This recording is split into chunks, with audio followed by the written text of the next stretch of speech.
చేయాల్సిన కంపెనీలు వచ్చాయి, ఎక్కడెక్కడ డిస్ట్రిక్ట్ తో చేస్తావా? మీరు అధికారులు నిజాయితీ అధికారులు కదా, చాలా లిస్ట్ ఇస్తాం. సిమెంట్ ఫ్యాక్టరీలు చాలా ఉన్నాయి, కసిగోడలో చాలా సిమెంట్ ఫ్యాక్టరీలు ఉన్నాయి, కంప్లైంట్ ఇస్తాం. చాలా కంపెనీలు ఉన్నాయి, చేస్తారా?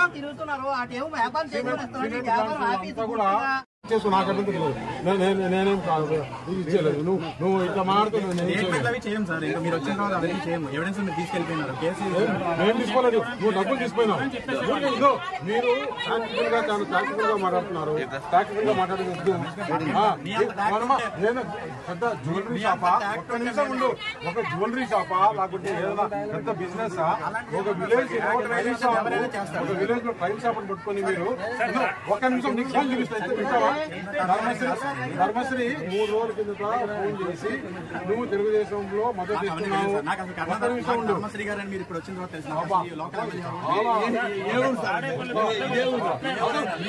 డిపార్ట్మెంట్ ఎందుకు క్రియేట్ చేసి నీకు తెలియదు. పాప చాలా అమాయకులు.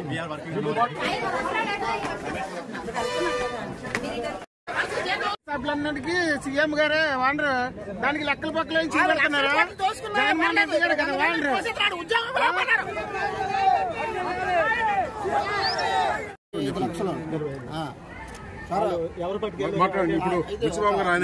నేను అంటే ఇప్పుడు ఒక చిన్న చోడవరంలో ఒక పేరు అంటూ ఉండదంటే టైల్ షాప్ తప్పించి మరొక పేరేమి ఈ నాయకత్వంలో ఏమీ రాలేదు. ఉన్న రోడ్లు 1000 కోట్లు 500 కోట్లు బిల్లులు చేసేసుకొని అయినా శుభ్ర గోతుల్లోనూ గతకల్లోనూ రోడ్డు కట్టుగా బొద్దల్లాగా రోడ్డు వేసుకొని 2 నెలలు ఆ రోడ్డుని ఇంత కొద్ది ఒక 500 అడుగు ఇలా వేసాడు అనమాట.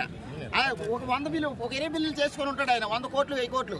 ఆయన నాకు ఫోన్ చేసి 4 రోజులు బట్టి ధర్మశ్రీ అనే వ్యక్తి అలా బిల్లులు చేసుకుని అలా మోసం చేసి అన్యాయంగా చేసి 4 రోజులు బట్టి నన్ను రాత్రి పెడుతున్నాడు. నిన్ను వ్యాపారం చేయను అందరి చేత ఆయన ఫోన్ చేస్తున్నాడు, అందరి చేత ఫోన్ చేస్తున్నాడు. అలా తమ్ముడి చేత అందరి చేత ఫోన్లు చేయించి అనేక విధాలుగా నన్ను ప్రలోభాలకు గురి చేస్తున్నాడు. ఈవేళ ఎక్కడో సెంటర్ జిఎస్టీలను పంపించి స్టేట్ సెంటర్ జిఎస్టీ ఆర్డీ చేస్తే ఈ జిఎస్టీ అని చెప్పిన పేపర్ ఇవ్వలేదు. అది నాకు అనుమానం వచ్చి సార్ దగ్గరికి వెళ్ళాను అనమాట. అయితే ఎంత చేసినా సరే ఎవరు నన్ను ఒప్పుకోలేదు. ఇవాళ పొద్దున్న లేదు, మళ్ళీ ఇందాక ఫోన్ చేసి 2 చేత నాకు ఫోన్ చేయించాడు ధర్మశ్రీ. నువ్వు ఎక్కడ ఎంకనపాలెంలో నువ్వు గుళం కడుతున్నాడు బుచ్చిబాబు, ఆడు ప్లాన్ పురాలు తీసుకోలేదు, అర్జెంట్గా ఎంక్వైరీ చేయండి అని. ఇప్పుడు ఆ గుళం కూడా ఆపించాలి. ఇప్పుడు అక్కడ జిఎస్టీలు పంపించాలని ఆల్రెడీ ఫోన్ చేయించాను.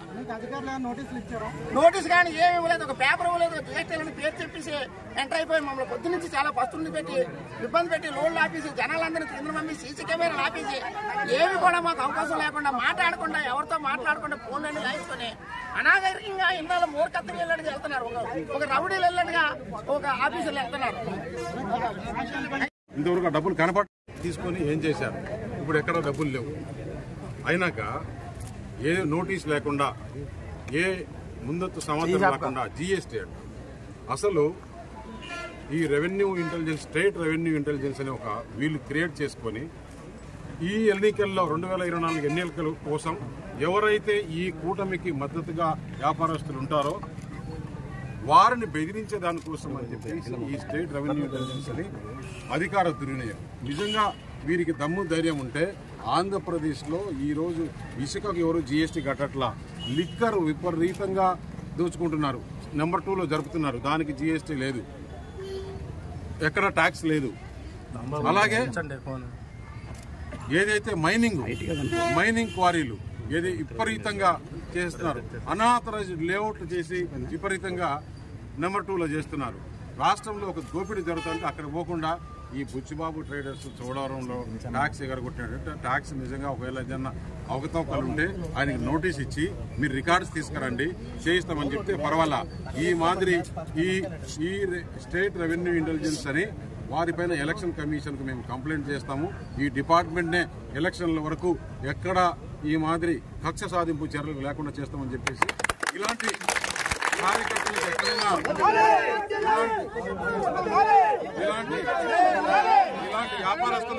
ఇలాంటి వ్యాపారస్తులకు ఎక్కడ అన్యాయం జరిగితే కూడా ఈ కూటమి తరఫున మేమందరం ఉంటాం. ఎవరు భయపడాల్సిన అవసరం లేదు. ఎలాగూ ఇంకొక 40 రోజుల్లో ఈ ప్రభుత్వం కూలిపోతుంది, ఈ కూటమి ప్రభుత్వం వస్తుంది. మరి చంద్రబాబు నాయుడు ముఖ్యమంత్రి అవుతాడు, ప్రధానమంత్రిగా నరేంద్ర మోడీ గారు అవుతారు. ఇటువంటి అధికారుల ఆటలు కూడా పట్టిస్తాం, వీళ్ళందరిపైన ఎంక్వైరీ కూడా చేయిస్తాం. ఎవరైతే కేవలం ఎలక్షన్ భయభ్రాంతులు చేసడానికి మీరే సాక్ష్యం. 3 రోజుల కింద ధర్మశ్రీ ఆయన ఫోన్ చేశాడు, కాల్ రికార్డులో కాల్ ఉంది. ఇప్పుడు ఈ అధికారులు ఇంత దౌర్జన్యం చేస్తున్నారంటే మనం ఏమనుకోవాలి? ఆ తీసిపోయిన డబ్బులు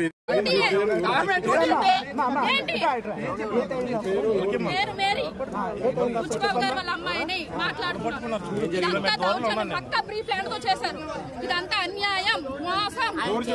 ఆయన కావాలని ధర్మశ్రీ గారు కూడా కాదు, ధర్మశ్రీ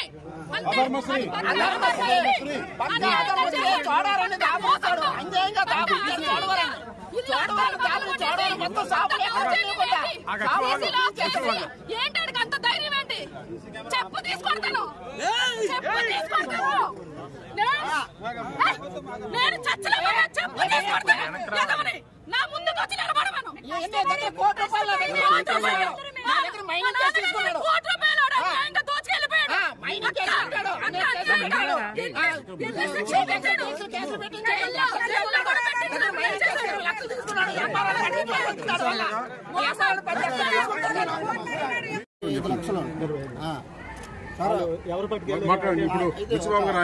నేను అంటే ఇప్పుడు ఒక చిన్న చోడవరంలో ఒక పేరు అంటూ ఉండదంటే టైల్స్ ఆఫ్ తప్పించి మరొక పేరేమి ఈ నాయకత్వంలో ఏమీ రాలేదు.